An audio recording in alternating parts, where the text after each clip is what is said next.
Hey everybody, how's it going? I just want to let you guys know an empowering moment which just happened. Just a while ago, my parents and my sister and I, we had a Skype conversation, about 50 minutes, and you know my family's back in North Carolina, and everything was going really well. So it was about, 40 minutes to the conversation. My dad was like, "Oh son, I gave you so much when you were here. I gave you nice cars, all the nice things back here in high school, so people know not to mess with my boy and everything." And I said, "You know what, Dad? Thank you so much for that. I really appreciate it, but you're missing a big part." And he didn't want to mention that part, but I was like, "You know what? I'm going to mention that part because it's time to say something now after 4 years." I was like, "You know what? Even though you might not respect the homosexuality, you might not respect the lifestyle, if I'm still your son and you still loved me, you wouldn't have kicked me out. You wouldn't have beat me up. You wouldn't do all those things that make me feel like I want to hate you now, but I don't, because I've gotten over that through the help of a lot of people and a lot of friends."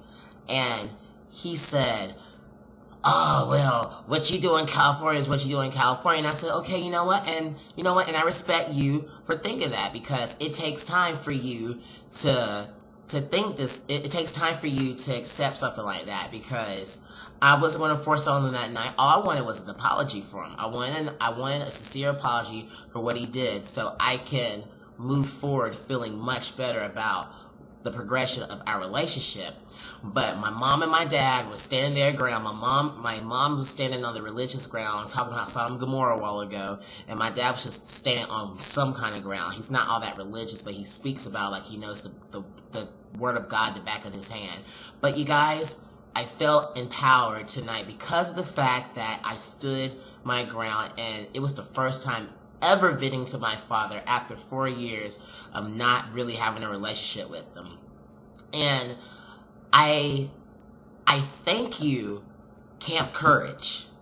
Camp Courage, I thank you for helping me finding my true story of self and my story and my own voice. And it's the most wonderful feeling in the whole wide world.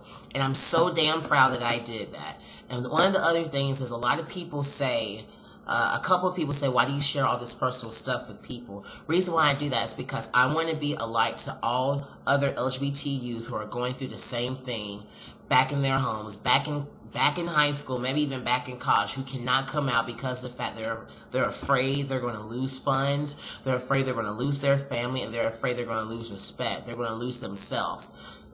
And I just want to let you guys know you're loved. It takes time, but if you believe in yourself, you'll be really, really well. And one thing I felt like bursted out when I was talking to my parents was, "And I am telling you, I ain't going nowhere. And you, you're gonna love me." I felt like saying that, but I couldn't, because they'd be like, "Oh my God," whatever. But anyways, I want to thank all you guys for supporting me and for loving me. And thank you so much.